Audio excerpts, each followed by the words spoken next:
Alright, who's cheating again? That's up, admit it, who did it? The correct answer, that being so far, well, nobody. And it's leading me to a very depressing conclusion about the way the world works. That the whole point of F1 being the pinnacle of motorsport is now just a thankless task that'll only get you derided on social media. Now, if you're not entirely familiar with the news that broke overnight from Austin, the FIA has decreed that a brand new technical innovation has been deemed unusable, and that if any team were to use it for a race and be caught, it would be punished for it. Now, is this a component that's already been run in anger and only just been discovered when the FIA found out about it, or is something that's just been cooked up in terms of being on a piece of paper and then will never see the light of day? We're not entirely sure about that yet. But it does really remind me of the kerfuffle maybe just a couple of months ago regarding Red Bull and the supposed asymmetric braking system, because many people cottoned on with the FIA technical regulations changing from one edition to another over the space of 3 months, and that maybe somebody had done some kind of system which meant that one wheel could brake more than the other and vice versa, which means that you can turn into a corner better and therefore be able to modulate the brakes a little more efficiently. However, much like with that scenario, in the attempt of the FIA to try and make sure that the identity of this team remained anonymous for the sake of privacy and making sure that they weren't derided online, it just made the storm even bigger than it was supposed to be. And because nobody truly knows who actually did it or whether or not Red Bull actually even had the system to begin with, it's now made everyone just go, anybody's cheating, I'm onto you, you could be cheating right now, because you're not giving me a like or subscribing to the video. Seriously, the FIA right now is being incredibly detailed and incredibly vague at the same time. This time around, it's to do with a rather surprising area of the car, and that is to do with the tea tray, or the bib. So you could easily say that right now the FIA has spilled the tea. I'm terribly sorry, that was really, I'm sorry, I am sorry! Basically, this brand new innovation that had reportedly come to light to the FIA is a handy little trick, because in theory, it could allow the driver to adjust the ride height of the car on the go from a button on the steering wheel, or some kind of physical handle or pedal in the cockpit over the course of a race or maybe for qualifying. And I cannot stress to you that in this current era of Formula 1, with ground effect being the main driving force as to whether or not a team does well, this could be an absolute game changer, in that you could adjust the ride height accordingly during the course of a race to be able to adapt to certain corners, and it'll give you the right amount of grip to be able to be the most effective and the quickest. And also, after the kerfuffle of Austin last year, where the ride height seriously became a problem and the bumps on the track led to potential disqualification, being able to adjust the ride height accordingly to ensure that you don't wear out the plank too much could also be a major solution and a good making sure that you have a precaution in hand. And Racing News 365 points out that a device could be legal in that it doesn't contravene F1 regulations that a part can be modified from outside of the car, because in theory the ride height could be reset to a standard, ready for inspection, so that nobody could be any the wiser when the car was being scrutinised. Then Dr. Obbs on Twitter summed it up quite handily in one paragraph that this technique of ride height adjustment is probably an even bigger disruptor in regards to performance than what the McLaren Mini DRS could ever hope to have pulled off. Because it's my honest opinion that that Mini DRS thing, even though it was not deemed illegal, the FIA did ask for its performance and effectiveness to be nerfed just to make sure that everything was above board. It was only really effective on incredibly long straight, and then there would have been only Vegas left. So really, I think it was a red herring for all of the other updates and components at McLaren that you couldn't see. Now, I understand that this news isn't exactly the most juicy of topics for some of you, but it highlights other things which makes me grow weary of this era of social media and how the FIA handles situations like this just for the sake of protection. Because let's be real, this is not the first time that the FIA has gotten involved regarding a technical innovation and figuring out what to do with it, and nor will it be the last. There will be plenty of these stories coming about, and especially next year, because it will be the final year of these regulations and every single team will have converged in on themselves, and one single upgrade can make all the difference in a really close battle, which will be exciting for us, but it's going to make things all the more tense when it comes to the regulators, the designers, the engineers, and us in terms of being stressed out or pressurized or completely on the edge of our seats. And if you go back throughout the sport's history, there are plenty of examples of teams bringing new parts to races in the hopes of improving their lot, be it aerodynamic or mechanical, that are on the fringes of the rules. That's the point of Formula 1. It's meant to be the pinnacle of motorsport. It's meant to be a game of cat and mouse between the designers and engineers and the regulators to make sure what is actually fair for the competition, and of course what is safe, because you don't want to be compromising safety for the sake of maybe a couple of extra tenths. And I can name you quite a few examples of teams bringing updates to a track, everyone else is looking aghast that they hadn't thought about it, and then either the FIA bans it the following race, or bans it immediately, or bans it for the following season. For example, the infamous Brabham fan car, which was so controversial and the team were keen to hide its gubbins from the world that it masked it with a dustbin lid. No joke. You think cars these days have made you suck. That car was the suckiest, as it was literally a giant fan stapled onto the back of Lauda's Brabham. And oh yeah, don't get me started on all the technical wizardry that Williams were playing around with in the early 90s. It was probably the most technically developed F1 car in history, probably more developed than modern cars these days. Active suspension, traction control. I wouldn't have been surprised eventually if Williams came up with a four-wheel drive system. But seriously, it does make me wonder that if social media were around back in the early 90s as it is today, Williams would have been drowning in accusations of them being called cheaters, even though at the time it was completely above board. Williams was one of the most successful teams on the grid, and certainly one of the richest. They could afford to come up with these innovations, and they had the talented staff. So eventually the FIA did catch up, and by 1993 it was utterly ridiculous, and no other team could compete with them, and so therefore, to save other teams from sinking themselves into debt to try and catch up, they just completely banned Williams systems, which was one of the reasons why Senna wanted to go to Williams, and when he actually did arrive there, most of those innovations were gone. Shout out to one of my Threads followers for pointing that out. It was a really good point of discussion. However, the difference between those juicy examples and this case is that, in theory, nobody has seemed to have been implemented the front bib adjuster. Either it's never gotten off the paper phase, or nobody noticed the part being used in the wild until now. The news instead mentions that there's been some concern from several teams regarding the part, and now it's been brought to light that they are not happy, and the FIA has chosen to investigate and ultimately rule it out of being used in anger. This is exactly what the FIA has said here, as some sort of reminder or clarification, which has only stoked the fire of social media. Any adjustment to the front bib clearance during parc fermé conditions is strictly prohibited by the regulations. While we have not received any indication of any team employing such a system, the FIA remains vigilant in our ongoing efforts to enhance the policing of the sport. As part of this, we have implemented procedural adjustments to ensure that front bib clearance cannot easily be modified. In some cases, this may involve the application of a seal to provide further assurance of compliance. Now, okay, this is still very well and good that no one team has been caught, but then other teams have said that one outfit has been caught. So which one is it? It's only going to make people speculate, and that's why I'm even making this video in the first place. So FIA, I'm sorry, you failed. Motorsport.com then goes on to report that this technique came to light through standard procedures, which are meant to be open to all teams to access through the FIA servers, where teams can upload details of parts being developed or being introduced to races, so that means they can be assessed and they can be deemed legal or not. And it seems that as teams were scoping out these documents, which they are allowed to do, people managed to find this part and flagged it. Now, which team was it exactly? We do not know. Of course, I am going to be speculating about this later on in the video, but it's not really something I'm taking great mirth in discovering. And you might be thinking that, oh, you're just protecting McLaren. I'm betting McLaren came up with it because they've been so coy with what they're going to be doing to develop. And it's not really been helped with Andrea Stella talking about McLaren and him wanting them to develop the pants off the MCL38 before the season is up.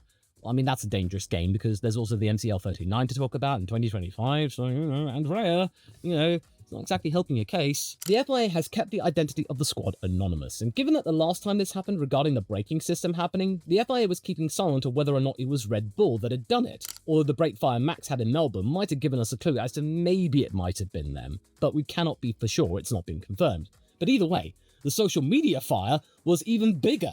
It's almost like the FIA has taken upon itself to protect the teams that are competing in Formula 1 because it's all too aware of the amount of criticism and online abuse that can be hurled at any one entity if it's something that has gone controversial or is something that has been deemed as cheating or against the spirit of the sport. And now, especially in the last couple of years, it's all descended into basically just deriding any single update that is actually outside of conventional thinking as cheating. And that is not right. And the FIA is only propagating this and manifesting this by trying to squirrel things away, hide it from view, and go, you didn't see anything here, nothing to report, no, it's fine, it's been dealt with. And then people are going to be going, What's been dealt with? Tell us, FIA, what's going on here? And besides, the FIA's already had its own fair share of intense comments because its president has been quite open about his disliking of criticism. And then there was that massive spate of people being blocked on Twitter by them and their comments on Instagram being removed against the FIA. I mean, so much for that now, because being blocked on the former is now no longer a meaningful actual exercise. But joking aside, this kind of attitude is something that really depresses me. I am fully aware about all the people that work behind the scenes at all of the F1 teams, the designers,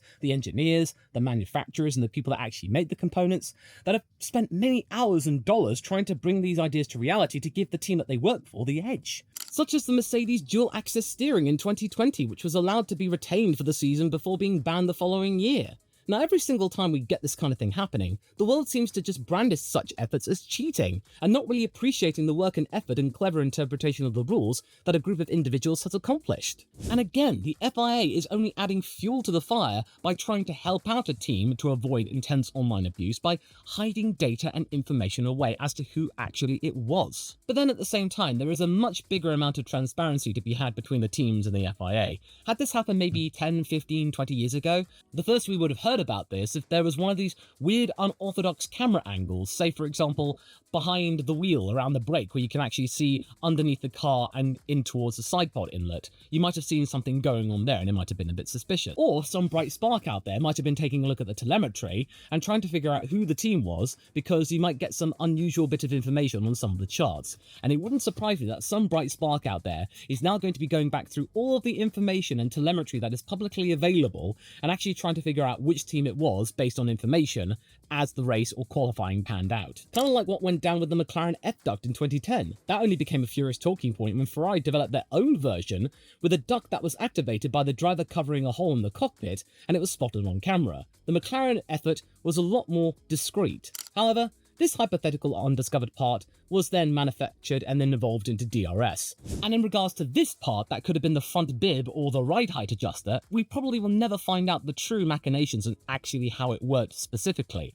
There are plenty of concepts that have been drawn out based on the basic information that some people had to hand, including some of the journalistic news sites out there, but we're not going to be seeing a fully working part now because now it's been deemed illegal. But in my honest opinion, by the FIA shielding a team from potential online abuse, it's only gone and made the situation worse than it could have been. As many people on my socials have pointed out, the identity of this team will eventually come to light, and when it does, they reckon the backlash could be even bigger than it would have been had the FIA just come clean and said one team and who was responsible. Because again, the FIA has recognised how damaging social media can be and how McLaren were able to weather the storm of the mini DRS. They weren't too bothered about it, but there was still of course a lot of discussion, a lot of debate as to whether or not it was even deemed legal or within the spirit of the sport, because as we've seen far too many times, many other teams jump on the bandwagon and call for a part to be scrapped or banned or modified to make it far less effective.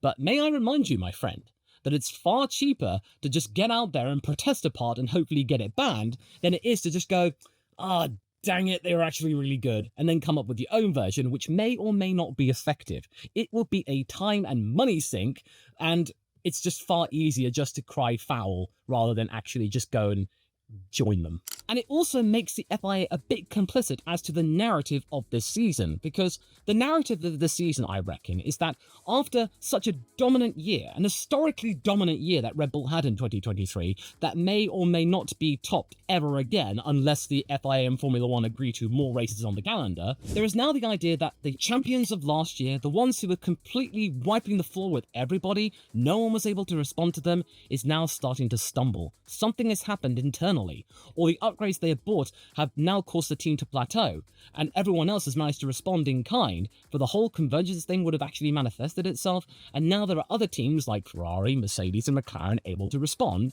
and be able to give us a really tight-knit battle that might go all the way to Abu Dhabi. This is the narrative that the FIA wants, and the commercial side of Formula One wants to see as well. There has been a dip in people being interested in Formula One after Drive to Survive and after the Rona really caused the popularity of Formula One to spike exponentially. It was starting to fall off because Verstappen was just winning everything.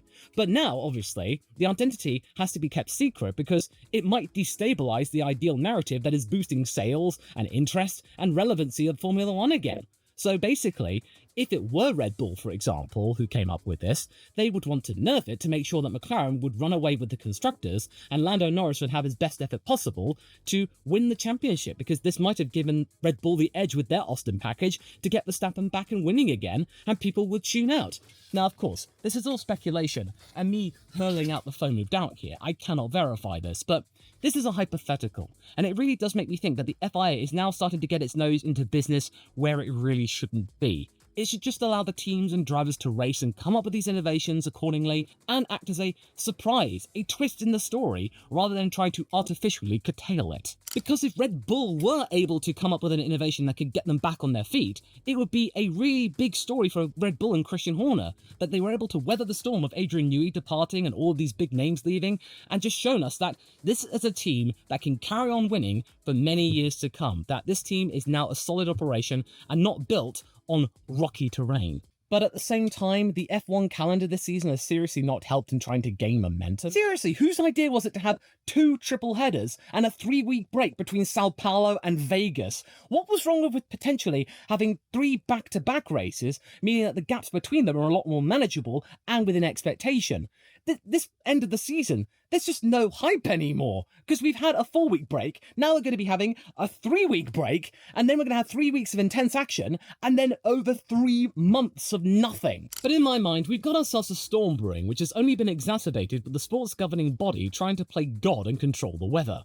All of this adding yet another procedure to proceedings. But all it's going to do is spark the idea of innovation and cheating being one and the same, as some of the biggest changes in F1 history came from additions outside of the rules or were not included in said rules, such as the concept of wings in the first place all the way back in the 1960s. And I'm starting to liken this controversy more to what happened back in 1981 with the Lotus 88 and its twin chassis model. I know I might be simplifying this ridiculously, but what it essentially meant was that it separated the mechanical and aerodynamic load of the car and could be seen as a movable aero part in the eyes of some, which teams were aghast to, they didn't want to develop, and it got subsequently banned. So Lotus had to go back to a traditional model, and arguably, Lotus didn't really recover from that ever since, save for a blip with Ayrton Senna coming on board. Again, it's far easier to protest something than to make your own version. And also, in my opinion, it's not cheating if the team were open and transparent and followed due process and revealed it to teams and the legal body. It would be cheating if they developed this part in secret and not told anybody, such as maybe the McLaren double pedal system where they could have an extra braking pedal, and then of course BAR's secretive second fuel tank. Now, okay, let's just be real here. People want to know who I personally think might have been the one that sent this document, which had this controversial part, or might have been running this part in secret without anybody knowing, and then the FIA subsequently banning it. Of course, people want to know. It could be a team that is making major changes in time for Austin with their major packages, such as Red Bull or Mercedes. They're promising big upgrades as part of one last package for the season before focus would shift to next year. However, the problem is with that, though, is that they're not the only ones bringing major parts to Austin, because there's Haas, they're bringing some big parts, Sauber's bringing some big parts, including the likes of VCarb, them trying to actually steady the ship and potentially keep them from losing $20 million in prize money, and obviously to give Liam Lawson as much of an effort as possible, because, as we all know, he's going to be starting with a 10-place grid drop due to mechanical issues and replacing with parts. Could it have been McLaren, because they've been relatively shy and coy regarding their upgrade path to 2024? Andrea Stella has said they want to develop more parts for this year's car, but they haven't actually given us a time as to when. But maybe it could have been Ferrari, because we were promised a major upgrade package for Austin, their last one of the season. Like with Mercedes, they're promising no more big updates for the following few races. But now they've actually scaled that back somewhat. They're promising most of their major updates are going to be coming for the Mexican Grand Prix the following week. Only an extremely radical front wing will actually be making its debut in time for the Austin Grand Prix. So maybe this might have been some sort of rejigging or recalibration, because with the removal of this front bib ride height adjuster, it might have screwed up with some of the other developments happening at the back of the car.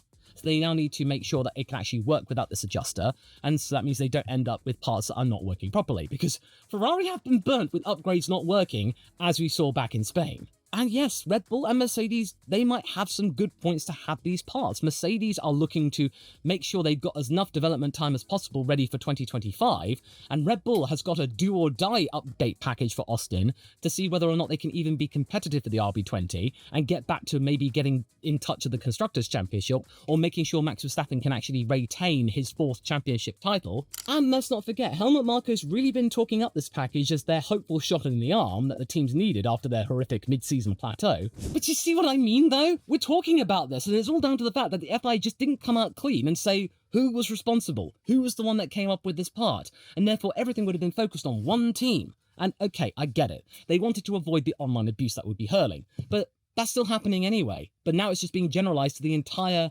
grid. Everyone's being targeted. In any case, the whole situation has descended into the discourse simply being labeling somebody as a cheater, instead of appreciating the technical work that has gone into developing the part, interpreting the rules in a clever fashion, and potentially giving a team an edge in a closely fought battle for both championships that will only be closer next year. After all, it's this kind of rhetoric and reasoning and logic that caused Adrian Newey to become disillusioned with Formula One in the first place.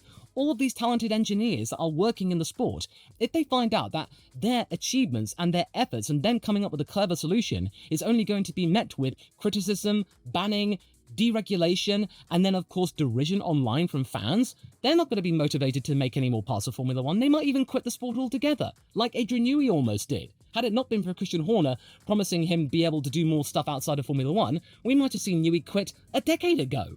We should really appreciate the work that all of these people are putting into their daily routines of developing F1 cars to be as fast as possible. This is meant to be the pinnacle of motorsport, so we cannot be overly critical and just label every single update as cheating. We should actually just take a step back, look at these parts and what they can do, and just go, oh, because I recall what happened in 2002 when Ferrari came up with the exhaust outlets that were actually sticking out in terms of chassis and being more of an aerodynamic aid. And eventually, people cottoned on to how good that was, and then we got what we got, which is now developed into that massive hole at the back where the exhaust can come out of, instead of just being the things that come out at the top or come out near the bottom, near the diffuser. Yeah, those kind of things can easily be updated. But then again, maybe this is a storm in a teacup, and it's only actually come to light because all of the other teams were angry that they didn't come up with this innovation first because of how important and good it could be. Much like how nobody thought that the Haas-Toyota rumours were actually true when they were announced in the summer. Turns out they were, and this could be one of the biggest coups in recent F1 memory. To find out why I think this deal has now made Haas no longer an embarrassment to the sport and maybe a legit American team instead of Andretti, go and watch this video next.